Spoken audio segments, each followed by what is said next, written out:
அப்ப கைஸ் இப்ப நம்ம எங்க வந்திருக்கோம்னு பாத்தீங்கன்னா, குட் ஃப்ரைடே அதுமா நம்ம வந்து ஃபேமிலியா வந்து பாத்தீங்கன்னா, நம்ம வந்து ஒரு சர்ச்சுக்கு வந்திருக்கோம். அது ஃபேமஸான சர்ச்சுக்கு. இந்த ஃபேமஸான சர்ச் எங்க இருக்குன்னு தானே பாப்பீங்க. இந்த வீடியோ வந்து லாஸ்ட் வர பாருங்க. இந்த வீடியோல கண்டிப்பா நான் வந்து எங்க லொகேஷன் வந்து சொல்லியிருப்பேன். நம்ம சர்ச்சுக்கு போற என்ட்ரன்ஸ்லயே பாத்தீங்கன்னா, இப்படி ஒரு பாட்டி பாத்தீங்கன்னா, மெழுகுதிரி வியாபாரம் பண்ணிட்டு இருப்பாங்க. நீங்க போனீங்கன்னா கண்டிப்பா வந்து இந்த மெழுகுதிரி வாங்கிட்டு போய் அந்த பாட்டிக்கு வந்து உதவி பண்ணுங்க. இவ்வளவு வயசான காலகட்டத்திலயும் பாட்டி இவ்வளவு உழைச்சு சம்பாதிக்கிறாங்கன்னா, நம்ம அதை வந்து படிக்க வேண்டிய விஷயம். நம்ம பாட்டிகிட்ட பாத்தீங்கன்னா 5, 6 மெழுகுதிரி பாக்கெட் வாங்கிட்டு நம்ம அப்படியே கோயிலுக்கு வந்து நடக்க ஆரம்பிச்சிட்டோம். அந்த சர்ச்சில் பாத்தீங்கன்னா எனக்கு குட் ஃப்ரைடே அதுமா கஞ்சி கொடுத்துக்கிட்டு இருந்தாங்க. அந்த கஞ்சிக்கு வாங்குறதுக்கு பாத்தீங்கன்னா எவ்வளவு பேர் கியூல நிக்கிறாங்கன்னு பாருங்க. இந்த கஞ்சி வந்து பாத்தீங்கன்னா எல்லா வாரமும் நமக்கு வந்து கிடைக்காது. குட் ஃப்ரைடே அன்னைக்கு மட்டும் தான் அந்த கஞ்சி வந்து நமக்கு வந்து கிடைக்கும். இப்ப நம்ம கூட அந்த ஃபேமிலிஸ் பாத்தீங்கன்னா கஞ்சி வாங்க போயிட்டாங்க. அதுக்கு முன்னாடி நம்ம சர்ச் எல்லாம் போய் சுத்தி பார்த்துட்டு வந்துருவோம். இப்ப நம்ம நிக்கிறது எங்கன்னு பாத்தீங்கன்னா நம்ம சர்ச்சோட பார்க்கிங் ஏரியால நிக்கிறோம். அது ஃப்ரண்ட்ல தெரியுது பாத்தீங்கன்னா அதுதான் நம்மளோட சர்ச்ன்றது. இந்த சர்ச்சோட லொகேஷன் எங்க இருக்குன்னு பாத்தீங்கன்னா இடுக்கி டிஸ்ட்ரிக்ட் குமுளிக்கும் கட்டப்பனுக்கும் இடையில புட்டிடின்ற இடத்துல இருக்கு. இந்த சர்ச்சோட பேருன்னு பாத்தீங்கன்னா புட்டிடி குருசுமலை சர்ச்னு எல்லாரும் சொல்லுவாங்க. இந்த சர்ச்சுக்கு வரவங்க பாத்தீங்கன்னா வேற்றுமை இல்லாம எல்லா மக்களுமே இந்த சர்ச்சுக்கு வருவாங்க.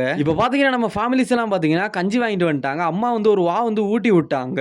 அவ்வளோ டேஸ்டா இருக்கு அந்த கஞ்சி குடிக்கிறதுக்கு. இப்ப வேணா நீங்க நினைக்கலாம் நீ குருசுமலைன்னு சொன்னி அவ்வளவு பெரிய மலையா எங்களுக்கு தெரியலையேன்னு. ஆனா இனிதான் நம்ம அந்த வீடியோல பாக்குற லொகேஷனுக்கு நம்ம வந்து மலையில ஏற போறோம். நம்ம மலை உச்சியில பாத்தீங்கன்னா ஒரு சர்ச் இருக்கு. அந்த சர்ச்சுக்கு தான் எல்லாரும் இந்த மலை ஏறி போயிட்டு இருக்காங்க. அந்த மலை ஏறி போயிட்டு இருக்கும் போதே பாத்தீங்கன்னா இந்த மாதிரி அருமையான தேயிலக்காடு காட்சியெல்லாம் நம்ம பார்க்க முடியும். மலை ஏறும்போது பாத்தீங்கன்னா யாருமே செருப்பு போட மாட்டாங்க. ஏன்னா அவ்வளவு பயபக்தியா அந்த கல்லு மண்ணுமா இருக்கிற அந்த மலையில பாத்தீங்கன்னா வேண்டிக்கிட்டே ஏறி போயிட்டு இருப்பாங்க. இப்ப பாத்தீங்கன்னா நம்ம டார்கெட் படி மலை உச்சியில நம்ம இருக்கோம். எவ்வளவு ஹைட்ல இருக்கோம்னு பாருங்க.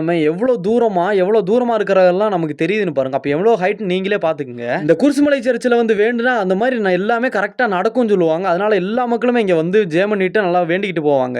இப்போ நம்ம ஃபேமிலிஸ் எல்லாம் பாத்தீங்கன்னா நம்ம குருசுமலை சர்ச்சுக்கு போயிட்டு அப்படியே நம்ம வந்து கீழே இறங்கிட்டு இருக்கோம். இந்த வீடியோ எப்படி இருந்துச்சுன்னு மறக்காம கமெண்ட் பண்ணிட்டு இந்த மாதிரி வீடியோக்கான நம்ம சேனலை ஃபாலோ பண்ணிக்கங்க. ஓகே கைஸ், நெக்ஸ்ட் வீடியோல பார்ப்போம்.